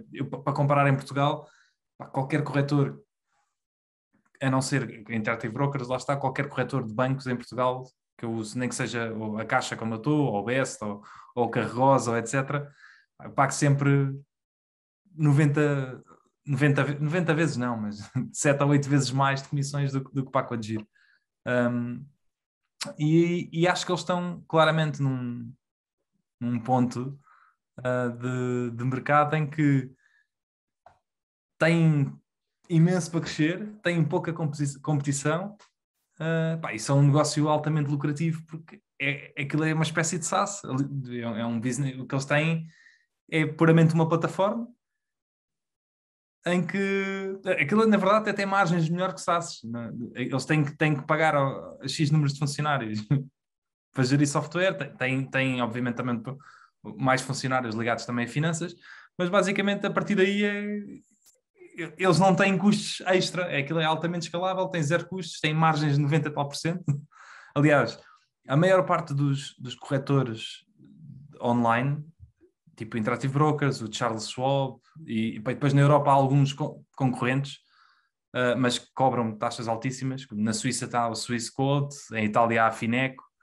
A maior parte destes corretores tem margens líquidas de quase 50%, ou seja, por cada 100 euros que eles fazem, 40 ou 50 euros é net income, é lucro. E por cima disto tudo, ela está avaliada a 4 vezes vendas, em que a maior parte da concorrência está avaliada a 10 vezes vendas, o que dá basicamente um PER de 20, não é? Porque 50% das vendas é net income mesmo. E no caso dela, avaliada a 4 vezes vendas, ela está com um PER abaixo de 10. Agora, uma das coisas que faz com que isto possa não parecer tanto é que esse PER 10 do ano passado é que o ano passado há one-offs ligados à merge da Giro e custos associados, etc. Mas que se formos a ver, ou seja, as contas não estão todas bonitinhas, tem que ser ali a fundo, olhar para o que está a passar nos relatórios, mas que, a meu ver, está bastante barato em relação à concorrência e está numa posição muito melhor que a concorrência quase toda. Deixa-me só comentar-te isto, pelo menos aqui no ticker as margens parecem muito mais baixas do que o que estás a comentar. Alguma coisa que esteja mal no ticker que um gajo deve ajustar, além disso que acabaste de dizer? Há one-offs do ano passado de custos de aquisição, de share compensation. Já lá para trás, tipo as margens operacionais aqui aparecem. Eu sei que isto possa ser diferente do que eu estou a ver, porque há aqui também um negócio de banco, talvez, ou pelo menos com juros, mas as margens aparecem aqui 18, 20, 25, 25, 28, margem operacional mais alta de todas, 28 em 2018. Mas obviamente isso pode ter que haver aqui várias coisas. Eles podem estar a ver as vendas como tu não vês, podem estar a incluir coisas na venda que tu não estás a incluir, ou assim. Pois é possível. Mas isso é uma questão de verem as contas e também de compararem com as outras empresas todas de corretagem. Indo às vantagens competitivas. Isso. Disseste que isto é relativamente fácil ver que tem vantagens competitivas em relação aos bancos, por ser algo mais focado e conseguir e não ter todos os custos que os bancos têm associados aos balcões e afins, e ser um meio online de distribuição. Mas em relação à Interactive Brokers, qual é a vantagem competitiva aqui? Ou outro broker grande? É muito mais fácil do que Interactive Brokers. Sim, eu vou já resolver a tua pergunta de outra maneira, que é, eu não acho que haja barreiras nenhumas à entrada. Ou seja, nesse aspecto eu não acho que isto... Lá está, eu acho que podia perfeitamente surgir outro corretor que oferecesse o mesmo, ou não sei se mais barato, e não vejo que houvesse nenhuma barreira à entrada, ou seja, não há nenhum... Não há nada que te prenda. No limite pode aparecer uma Robinhood europeia a oferecer custo zero e a fazer o dinheiro todo com o flow. Pronto, não pode porque... Na Europa não é tão possível, mas podia ir ao extremo Em UK os pagamentos de flow estão banidos e à partida, ainda não é certo, mas acho que vão banir também na Europa inteira. E portanto, eles na Europa... Ainda não é certo, mas acho que a coisa vai mesmo avançar e vão proibir os pagamentos para order flow. Mas a Giro não está já com comissões zero em vários dos mercados em que opera? Já? Não está? É manhoso. Eles aumentaram as comissões, na verdade. Eles estão com aquilo que eles chamam das comissões zero. Efetivamente, a comissão fixa é de zero. Eles cobram sempre um mínimo de 0,5, ou seja, cobram sempre 50 cêntimos, é a comissão. Portanto, em quase todo o lado, isto depois depende de país para país, mas para os Estados Unidos, no teu país de residência, e não sei mais o quê, cobras sempre 0,5, 50 cêntimos, e depois não cobram mais nada. Só que isto supostamente é uma redução, não é, de impostos, de comissões. Só que os gajos aumentaram a taxa de câmbio de moeda. E portanto antes pagavas tipo 0,1% de Forex na conversão e agora pagas, não faço ideia, 0,15 o que é. E eles, como têm a maior parte da compra deles, a maior parte dos clientes são europeus e a maior parte das compras é para empresas americanas, isto na verdade eles vão aumentar o valor das comissões que recebem. Mas pronto, os gajos, mas isto com marketing eles baixaram as comissões. Foi muito tamanhoso, na verdade. Mas pronto, mas em compensação existe eles também criaram a TradeGate, era aquilo que eu estava a falar no Twitter no outro dia, mas não sei se chegaste a ver, acho que comentaste. E a TradeGate eles estão a trabalhar com um exchange que permite compra e vendas fora de mercado, fora de horas de mercado. Já sei porquê, por causa do Robinhood que vai oferecer poderes comprar e vender 24 horas por dia, não era isso? Yeah. Então, não é 24 na TradeGate, mas é das 7 da manhã às 11 da noite. E esta TradeGate já é muito usada na Alemanha, só que não era fora da Alemanha, em que basicamente isto permite primeiro negociar fora de horas, mas também te permite comprar ações americanas em euros, porque a TradeGate é negociada em euros e as ações americanas também estão a ser negociadas lá. Portanto, e aí não pagas a conversão. Portanto, e a TradeGate o que é exatamente? É um exchange, é tipo a Euronext, okay. mas funciona com um horário mais alargado e tem menos liquidez. Que é mais isso é uma coisa que eu gostava com esse tweet, até os dois respondemos a um tweet de um tipo que estava a falar disso a Robinhood, que eu guardei para ver depois com mais calma, entender melhor isso. Primeiro porque é que ainda há horário de bolsa. Eu entendo antigamente porque tinham que lá estar as pessoas a trocar, a comprar e vender as ações e acho que é tipo um legado que se calhar já não faz sentido, porque é tudo eletrónico, portanto a bolsa podia estar aberta a toda a hora.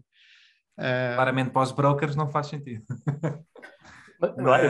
Eu tenho um contraponto, é que restringir o horário aumenta a liquidez durante esse horário.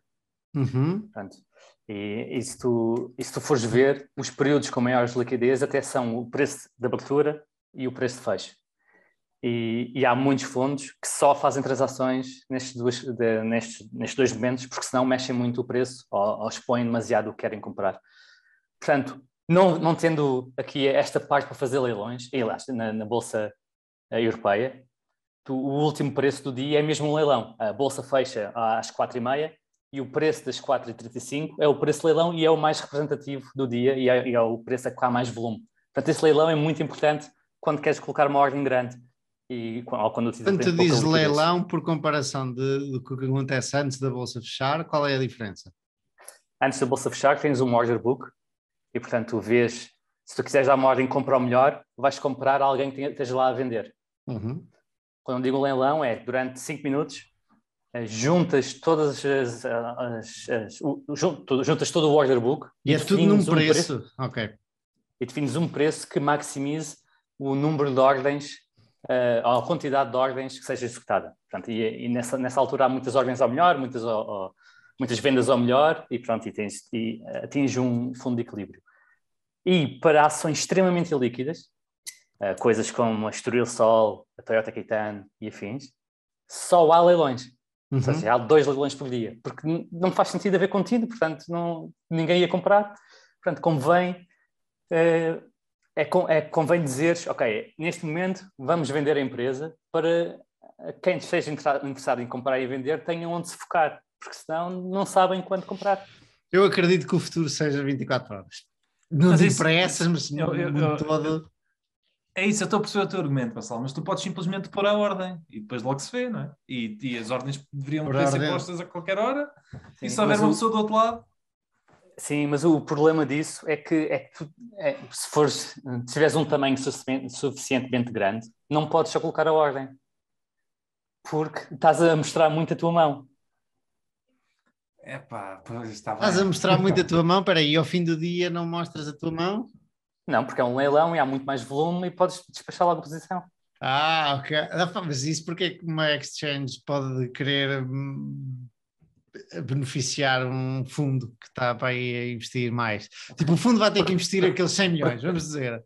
Porque ao contrário do que possas pensar, os fundos são os clientes das exchanges, os fundos das empresas. Mas eles querem investir em Portugal, vamos dizer, na Bolsa de Lisboa ou na Bolsa dos Estados Unidos, eles não têm outra opção. Não tendo outra opção, eles vão ter que fazer assim ou sopas, não é? Portanto, vão ter, tipo, se a Bolsa mudar o horário e disser agora vão ser 24 horas, ok? Os fundos vão ter que investir através da Bolsa, daquela Bolsa, não é? Portanto, não tem outra opção. Não é bem a verdade. Na verdade, há muitas bolsas a concorrer umas com as outras e tens dual listings. Sim, há alguma coisa. Há alguma coisa, sim. Mas, tu compras Facebook, onde é que vais comprar? Compras Google, onde é que tu vais comprar? De Portugal. Compras na Bolsa Americana. Certo, mas para esse tipo de empresas não faz grande diferença, porque tem uma dimensão tal, mesmo os maiores fundos não têm grande problema em comprar.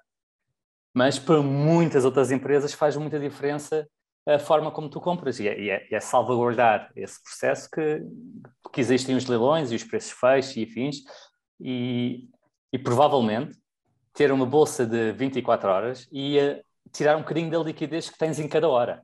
Podes até aumentar a liquidez total, mas em cada hora vais ter menos liquidez. Portanto, para satisfazeres uma ordem és capaz de demorar mais tempo. Eu acho que, com especialmente millennials e GameStops e isso tudo, os que chegarem a fazer isso primeiro, e eu não sei, a Robinhood estás-me a dizer, Diogo, que então permite isso porque está numa bolsa, está ligado a uma bolsa que permite isso, é isso? A Robinhood não sei, a Giro sim, é um exchange que permite isso. Mas espera aí, tu estás a investir, por exemplo, vamos outra vez dar o exemplo, Facebook ou Google, fora de horas, não é no Nasdaq, é noutra bolsa? Não é no Nasdaq, exatamente, é no TradeGate, que é outro exchange. Eu quase que euros, diria... É tudo em euros, por isso é que não pagas as comissões. Eu posso estar a ver mal, obviamente, podem estar a falhar coisas, mas é como as comissões geram, a partir do momento em que uma faz isso, a malta vai querer ir para essa, porque não quer estar às 4 da manhã a querer comprar uma ação e não dá, portanto vai para essa e as outras são obrigadas a ir atrás. Tal como o que acontece com as comissões gera, aparece a primeira e a partir daí, tudo bem que a regulação, como o Diogo estava a dizer, pode vir mudar isso, mas as outras são obrigadas a ir atrás. É como a história dos ar-condicionados no shopping. O primeiro shopping põe ar-condicionado, os outros não têm hipótese porque ficam sem cliente no verão. Eu já li argumentos a favor de 24 horas ou a favor de só ter um leilão por dia. Para mim, pessoalmente, não faz grande diferença de esperar algum tempo até colocar a minha ordem. Até dá jeito às vezes para resfriar os ânimos. Eu acho que para o investidor era benéfico se houvesse uma vez ao dia. Um leilão não perdias tempo, não havia gráficos, não havia nada disso. Exato. Agora, para os corretores e para tudo. Estás a matar o pessoal da análise técnica, Diogo. Então o que é que eles vão fazer? Pois estou.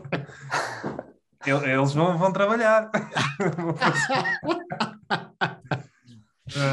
Não, assim, para o negócio de corretagem, de acordo que isto é espetacular, quanto mais horas melhor, quanto mais análise de dados e mais coisas para vender, e agora as stock exchanges têm uma grande fonte de rendimento, É toda a análise de informação e tudo. Claro, é isso. Agora, para todo o mundo financeiro, eu acho que isto devia ser 24/7, como é óbvio. Sim. Os incentivos estão alinhados até devias receber alarmes à meia-da-noite. E ao mesmo tempo, e se calhar já podemos lá chegar, se calhar vamos lá chegar um dia que falámos da Digir outra vez, deviam ser redes sociais também dentro da app.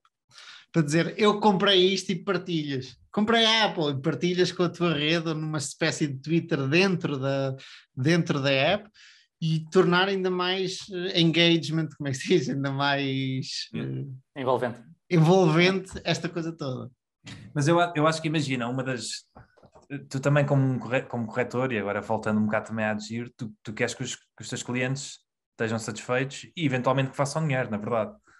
Porque uma das coisas que tu vês quando comecei a estudar isso é vais estudar aquelas empresas mais conhecidas até de CFDs, e aqui é que se vê que tipo, os negócios nem sequer são comparáveis, né?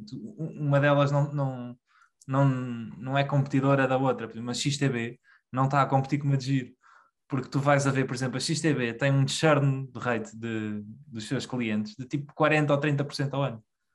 Ou seja, a maior parte um terço dos clientes no início do ano já não está a usar a plataforma no final do ano. Provavelmente por perder o dinheiro todo que tinha lá e chateou-se e foi-se embora.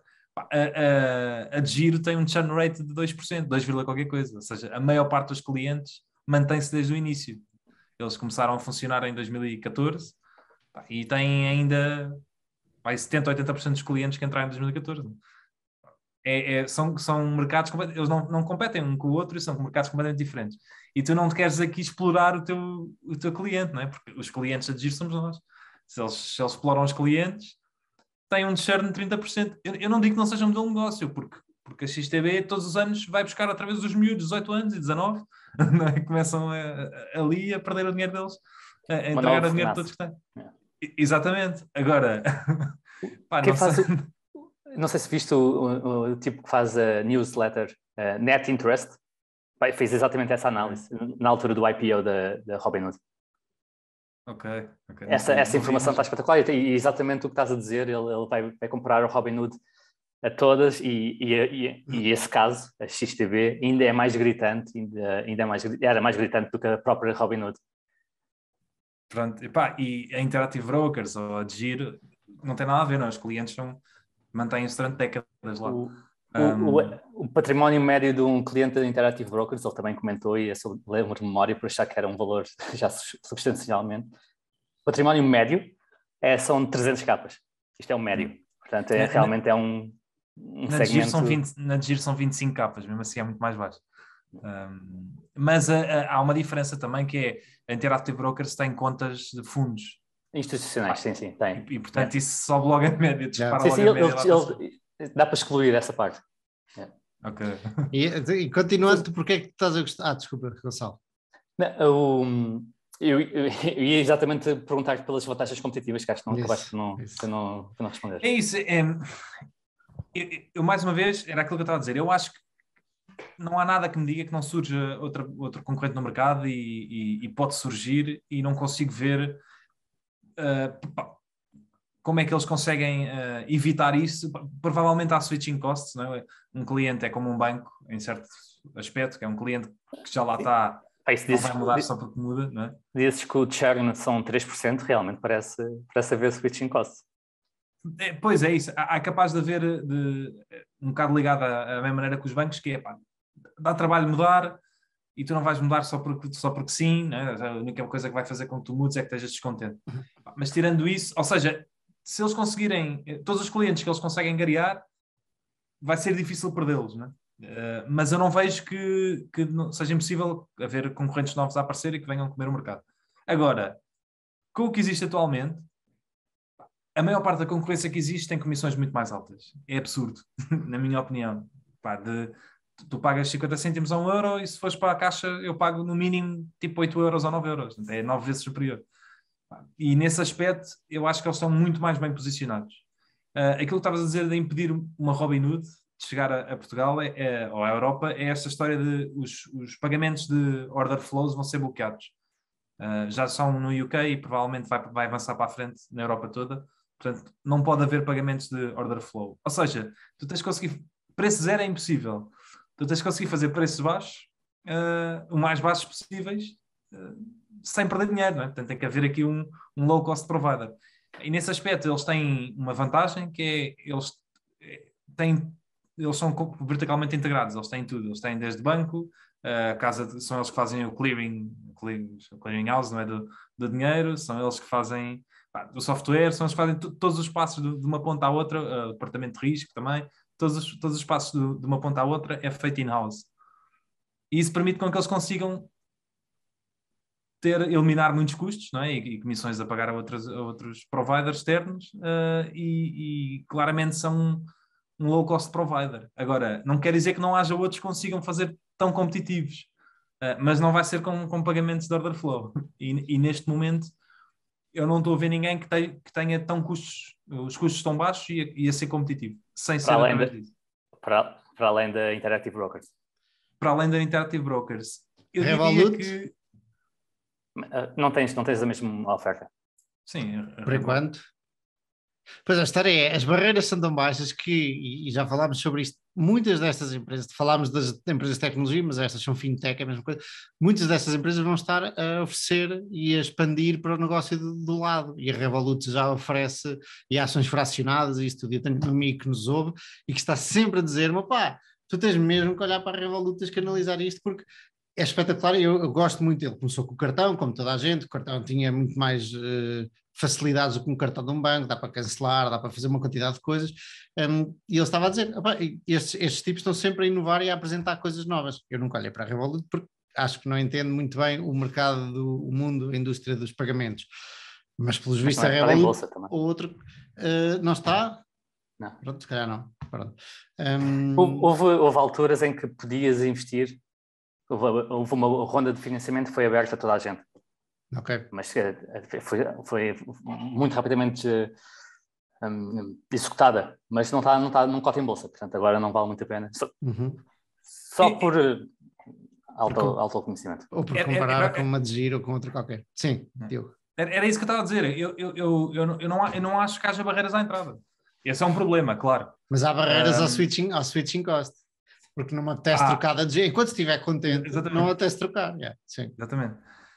Portanto, eu vejo perfeitamente que lá está uma Revolut a conseguir fazer isso, apesar de lá estar a Revolut neste momento, mesmo que te permite de trading, provavelmente lá está, é um provider externo que faz o trading. Não são eles não fazem o clearing inside da casa, não, é tudo entrega a terceiros. Só te mostram ali o front-end na plataforma. Mas pode vir a acontecer. Agora, neste momento, eles estão a ganhar clientes de uma forma absurda. Eles, o ano passado, ganharam 700, 800 mil clientes. Eles tinham 1 milhão, começaram o ano com 1 milhão e 200 e acabaram o ano com 2 milhões. E eles dizem que este ano vão chegar aos 2, a expectativa deles é chegar aos 2 milhões e 700. Eles estão a crescer a um ritmo absurdo. Eu não consigo ver concorrência na Europa. Provavelmente a Interactive Brokers, mas eu não acho que eles sejam muito fortes na Europa ainda, pelo menos na Europa continental, mas claramente seria, a meu ver, a única concorrente. E eu tenho conta nas duas, lá está. Mas a pensar nesse segmento de negócio, a Interactive Brokers criou recentemente um serviço, até que eles chamam IB Lite, que é um serviço menos complexo e mais fácil de usar, provavelmente para um segmento menos exigente ao nível da plataforma. Depois ainda há isto, que ainda não tinha pensado neste fator, que é, eu tenho conta nas duas, não é? Eu até acho que haja muitas pessoas na mesma posição que eu. Ou seja, elas são competidoras, mas ao mesmo tempo pode haver espaço para... Não são mutuamente exclusivas. Exatamente. Outra coisa que eu ia adicionar no switching costs, e é algo que eu senti na pele, é se tu tentas mudar de um broker para o outro, a forma mais fácil é vender tudo e depois compras tudo do outro lado. É fácil, teoricamente, se não tiveres mais-valias que não queiras pagar. Não, pedes para transferir, não? Sim. Se pedires para transferir, pagas uma taxa. Há um custo acrescido e alguns bancos cobram por linha. Portanto, imagina que tens 10 empresas, quer dizer que pagas por cada empresa que tens. Sim, eu acho que a DGIR pagas por cada empresa. Acho que é 10 euros por cada empresa. Pronto, e isso é um custo acrescido. Eu tinha conta no Best e resolvi mudar. Pá, e realmente, acho que era para aí 25 euros por cada linha ou 0,1% do valor. Pá, isto, bem, com 10 empresas já faz alguma moça e é chato. Mudar para um broker para poupar custos e pagas logo 200 euros à cabeça. É isso, é difícil. Há switching costs. Aqui a questão é muito... O mercado, na minha opinião, isto é uma vantagem e é uma desvantagem, que é o mercado não está muito no início, não está nada saturado. Não é? Aliás, eles têm 2 milhões de clientes neste momento na Europa inteira. Eles mostram lá a estimativa de mercado deles, do TAM, etc. Só 8% nos países do... Não é Sul, não é, a França também está incluída, mas França, Itália... Portugal, Espanha, etc., só 8% é que têm corretagem, das pessoas é que têm corretagem online. Portanto, o mercado está muito no início. E isto é bom porque dá-lhes muito espaço de crescimento, mas é mau porque, normalmente, quando isso acontece, também há muito espaço ainda para competidores aparecerem, não é? E poderem roubar. Eles agora começaram a fazer publicidade à série, pá, na televisão, nas redes sociais, coisa que eu não via antigamente. E eu estava aqui a ver as vendas no Ticker abri e eles em 2020, 2021 começaram a subir vendas, que é uma brutalidade. Tipo, antigamente era assim. Foi a compra. A compra da outra? De Giro. Ok. Também. Talvez, mas eu lembro-me... Mas o Ticker não corrige pela compra. Mas eu lembro-me, no meio da pandemia, deles terem fila de espera para pessoas que queriam entrar. Lembro perfeitamente disso.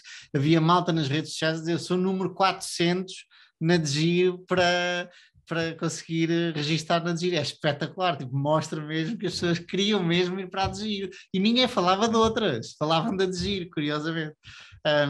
Pronto, isto para dizer, eles devem ter ganho uma pipa de massa e agora decidiram, então vamos ainda crescer mais, agora que temos o dinheiro que acabámos de ganhar, não é? Vamos ainda crescer mais e vamos investir em publicidade.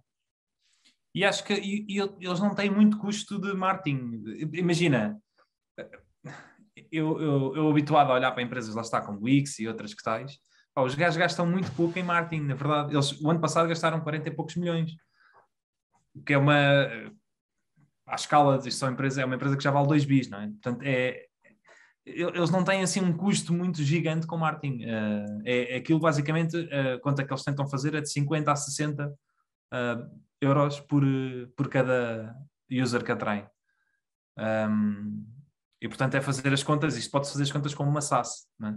Sem um churn rate de 2%, não é? Portanto, um cliente, em média, fica 60 anos, quanto é que um cliente gasta ao ano, não é? E é fazer as contas qual é que é o retorno, o lifetime value de um cliente. E eu ainda não fiz de cabeça, mas isto está nos milhares de euros, não é? E eles têm um custo de 50 euros de aquisição. Portanto, obviamente, faz sentido continuar a gastar dinheiro para... O único problema que eu vejo logo, claramente, nesse cálculo é que não, é parte do princípio que o churn vai ser sempre igual e não vem concorrentes, claro, e não vai custar mais a adquirir cada cliente. Mas sim, estás a fazer com que eu tenha vontade de ir para a Desir, ou ir ver a Desir, analisar a Desir. Vou ter que olhar para isso.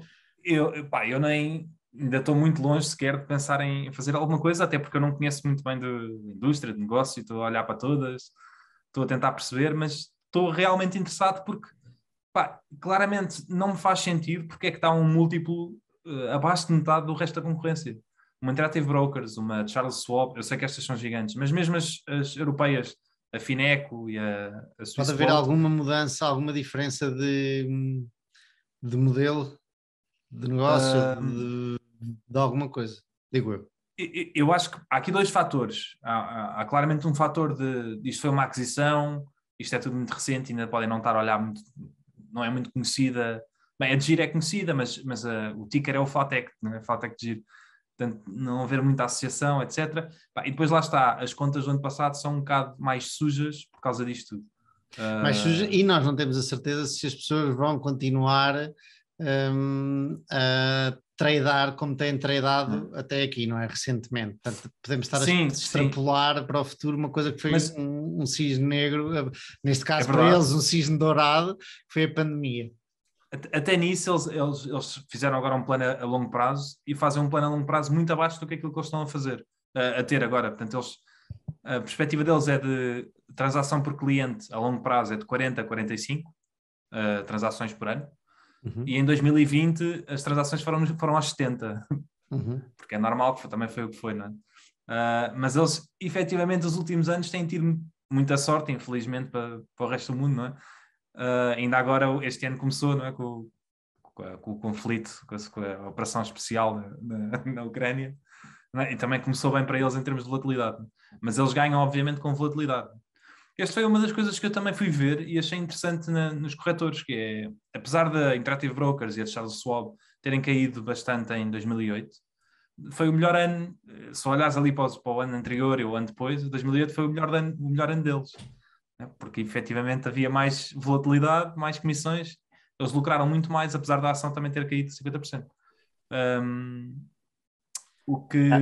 Só coisas que acontecem muito, muito raramente.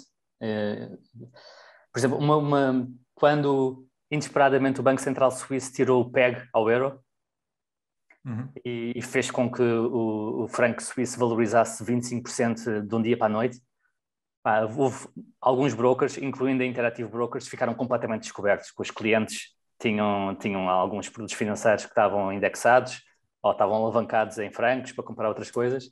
E esses foram completamente wipeouts, incluindo a equity, e ainda fez com que o broker perdesse. Tirando essas situações muito específicas, normalmente mais volatilidade implica mais receitas, porque o pessoal tende a fazer mais trading. Então é um bocado um negócio anti-crise, não é? Antifrágil. Exato, antifrágil. Nem digo anti-crises, porque em épocas de especulação também beneficia. Não é anti-bear market. Pois, não é anti-bear, é anti... Na verdade, o mal para eles é não haver volatilidade. Os últimos anos, na verdade, teriam sido mal para eles. Se bem que, isto é uma coisa que eu também acho interessantíssima. A Interactive Brokers, por exemplo, teve sempre a ganhar clientes desde 2000, não houve nenhum ano em que não tivesse a crescer clientes. Mostra, lá está, a resiliência do negócio. Há anos em que fazem menos faturação, porque há menos transações, outros mais transações, mas em termos de número de clientes, consistentemente sempre a subir. Voltando aí aos 20 mil euros que estavas a dizer que é a média de ativos por pessoa na Degiro, eu não tenho certeza se isso não pode ser influenciado por aquela questão de tu tens coberto ou seguros 20 mil euros na Degiro, e os 20 mil euros, e eu posso estar enganado com isto, não estiverem investidos, estiverem simplesmente lá, assim, tipo à ordem. Diz. Agora já tem proteção dos depósitos, até 100 mil euros. Já? Ok, boa, não sabia dessa, mas é só dos depósitos, do que estás investido não é bem assim.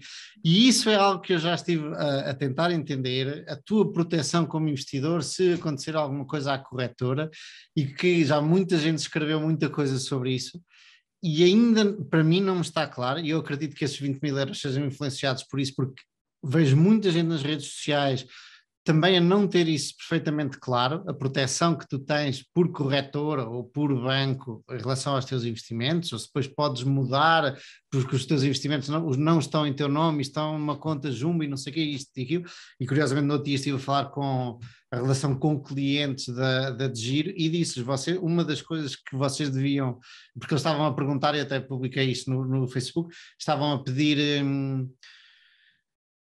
opiniões sobre a Degiro, o que é que podem melhorar e tudo isso. E eu estava a dizer, se vocês conseguirem tornar isto muito mais claro do que está hoje, só têm a beneficiar, suponho que se beneficiem eles e a todos os outros, porque isto não está claro na cabeça das pessoas e eu ainda não tenho perfeitamente claro.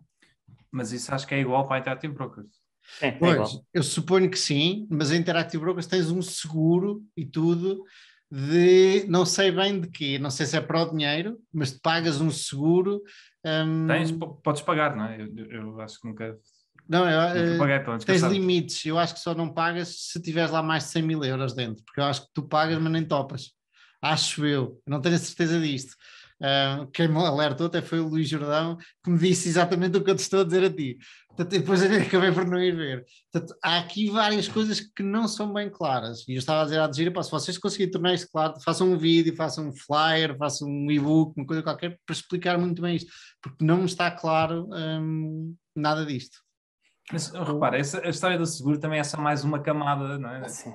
Quem te garante que o seguro depois paga? Da mesma maneira que, teoricamente, estás sempre protegido, a não ser que haja fraude, não é? Da corretora. É isso. É. Portanto, pá. Eu não sei que haja fraude. Por exemplo, outra coisa que no outro dia estava preocupado. O registro das ações que tu tens, imagina, tens 10 ações da Apple, o registro das ações. Há um vírus numa corretora qualquer que lhes apaga, limpa-lhes os dados. Onde é que isto está guardado? Há outras entidades que têm este registro que tu tens 10 ações da Apple? E onde é que está? E onde é que estão as redundâncias? Lá estás a ver? Nada disto pelo menos para mim, não é claro. Estás a ver? E um gajo pensa, e se há um vírus que limpa todo o sistema de uma corretora? É que tu tens uma casa, e lá está aquela história da perspectiva portuguesa, tens uma casa, vê-se a casa, mas a corretora não se vê as tuas 10 ações da Apple. Então, pode haver um vírus que limpa o registro da tua hipoteca da casa no banco também. Isso seria espetacular.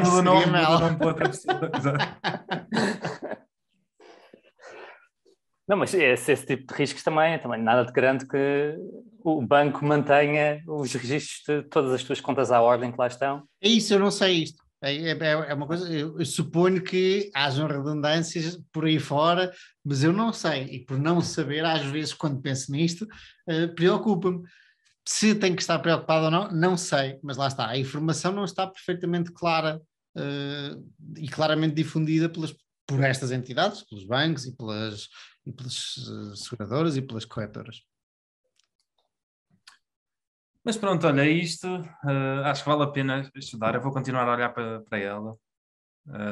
Outra coisa que eu achei interessante, isto é só um pormenor que não vale nada, é não se paga comissões se quiseres comprar ações da Giro na Giro. Acho que é... A sério? É um toque giro. Mas deve ser porque eles não têm que lá está, fazer o tal clearing, porque eles devem entregar das ações que são deles. Eu não sei como é que isto funciona. Por acaso não faço ideia, mas não se paga comissões. E pronto, olha, acho que vale a pena, vou continuar a estudar e pronto, também sou cliente deles, portanto vou-me manter a par sempre dos avanços e do que está a acontecer. Acho que vamos voltar a esta, porque agora puseste-me água na boca de estudar a Giro também. Só uma coisa que estava-me a lembrar em relação àquele ponto de segurança, é que estas corretoras têm um banco custodiário, não são elas que têm as próprias ações. Portanto, há pelo menos outra entidade que tem registros. Muitas vezes as contas são jumbo, portanto não estão segregadas por clientes. Portanto, é o que acontece na Giro, acho eu, pelo menos na conta base. E acontece na Interactive Brokers também. Portanto, mas pelo menos tens a informação que estes clientes têm estas ações. Esta informação está registada noutra entidade também. Acho que na Giro o banco é da Giro. Isso é um Giro é do banco. Não tenho certeza disto. A Giro tem um banco agora, que é o da Flatec, mas eu não sei se em termos de securities não é posto num banco custódia externo. Eu não tenho certeza. As melhores práticas indicam que o banco deve ser um banco independente.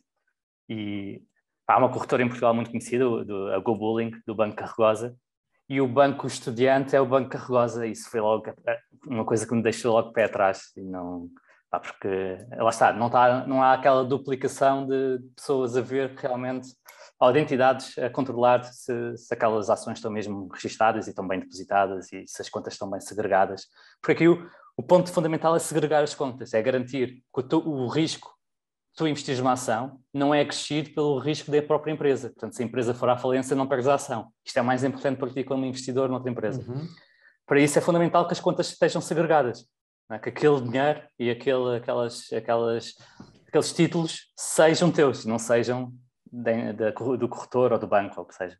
Eu ando a adiar este trabalho porque sei que me vai levar dias e dias para ver isto e para comparar com outras corretoras e entender estes trâmites todos. Eu no outro dia estava a tentar entender os trâmites dos investimentos através de bancos de investimento que te põem contas na Suíça e depois a seguradora e tu ficas como credor da seguradora, aquilo que até estávamos a falar no outro dia de malta que tem o património e começo a entender que há uma canalização toda por trás financeira destas entidades financeiras que eu não entendo, e isso leva-me a não querer a protelar, a adiar esse estudo que quero fazer das corretoras e entender um bocadinho melhor isto. Mas claramente vou ter que o fazer para ficar mais descansado e entender bem, e se calhar um dia venho aqui explicar, mas não esperem que seja brevemente. É isso, malta. Chegamos ao fim. Tchau, pessoal. Chegamos ao fim. Até para a semana. Tchau, tchau. Bom fim de semana. E abraço a todos os que nos estão a ouvir e beijinhos. A maior parte são homens, os que nos ouvem. Por acaso podia partilhar as estatísticas um dia destes. Vou partilhar convosco. Tchau, malta. Sim, quanto tempo ser. Um abraço.